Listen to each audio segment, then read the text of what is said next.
The Stone and Water Secrets of Kastamonu. Wow, Denise, look how the houses lean in, cried Is as they stepped off the bus. Denise, who was 10, adjusted his backpack. They had come all the way to Kastamonu to visit their Uncle Hakan, who taught history here. The city was a patchwork of ancient stone walls and tall wooden Ottoman houses. Uncle Hakan waved from the shadow of a grand, curved archway, ready to start their adventure. Uncle Hakan explained that Kastamonu was thousands of years old, sitting high up in the mountains of Turkey.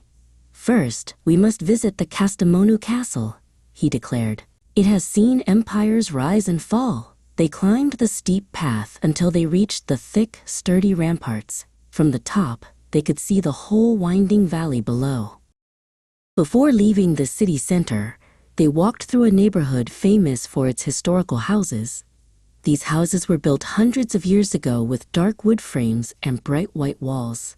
Issei spotted a woman weaving colorful textiles on a porch. "These are part of our local traditions," Uncle Hakan whispered. "We honor the past in how we live today." The next morning, the real adventure began.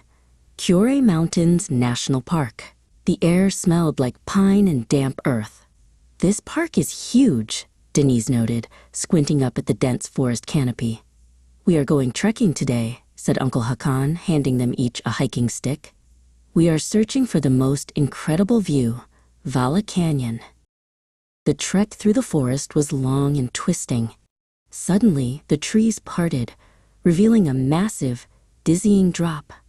Vala Canyon stretched out before them, one of the deepest canyons in the world. Issa gasped, clutching Denise's sleeve.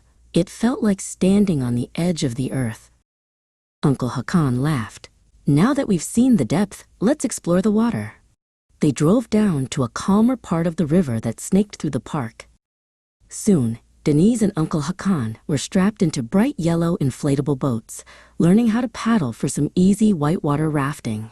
The water was icy cold and splashed high. Later that afternoon, Is and Uncle Hakan found peace at Ilika Waterfall. The water plunged down, spraying fine mist everywhere. The stones nearby were slick with moss. Isi felt refreshed just standing near it. "Kastamonu truly is a place of water and stone," she murmured, watching a small bird drink from the pool. Back in the historical center, it was time for the best activity, local cuisine tasting. Uncle Hakan guided them to a small, warm restaurant.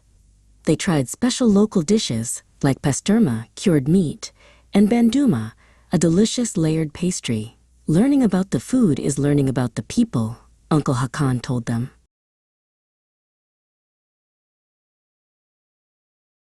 That evening, sitting by a window overlooking the ancient rooftops, Denise pulled out his sketchbook. He drew the steep castle walls, the dizzying canyon, and the intricate wooden patterns of the old houses. The architecture showed how history had sheltered them, while the nature showed how wild the land still was. "Kastamonu is special," Is announced, hugging her uncle goodbye the next day. "It's not just old, it's alive." We trekked through history and rafted over mountains. Uncle Hakan smiled. "The beauty of Kastamonu is always here, waiting. We will see you next year for another adventure."